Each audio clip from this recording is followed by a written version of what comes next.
পরম সুচিতা দু প্রকারের। একটি হচ্ছে পাপীর পাপ নষ্ট করতে সমর্থ হওয়া এবং অপরটি হচ্ছে কোনো রকম অশৌচ কর্ম না করা।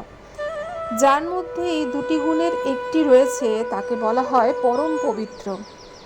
ভগবান শ্রীকৃষ্ণের মধ্যে এই দুটি গুণই রয়েছে। তিনি সমস্ত পাপাত্মা বদ্ধজীবীদের উদ্ধার করতে পারেন, সেই সঙ্গে তিনি নিজের কখনো পাপকর্মে লিপ্ত হন না।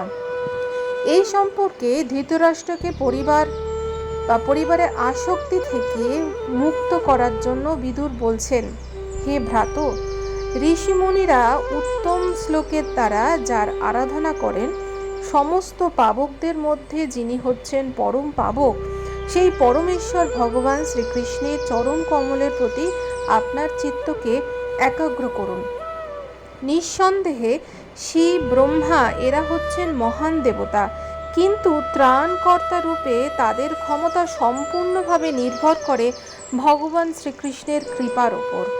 এইভাবে বিদুর তার জ্যেষ্ঠ ভ্রাতা ধৃতরাষ্ট্রকে উপদেশ দিয়েছিলেন পরমেশ্বর ভগবান শ্রীকৃষ্ণের আরাধনায় তার চিত্তকে নিবন্ধ করতে। কেউ যদি কেবল ভগবানের দিব্য নাম কীর্তন করেন, তাহলে সেই নামরূপী দীপ্যমান সূর্য তার হৃদয়ে উদিত হয়ে তৎক্ষণাৎ পাপরূপ সমস্ত অন্ধকার দূর করবে।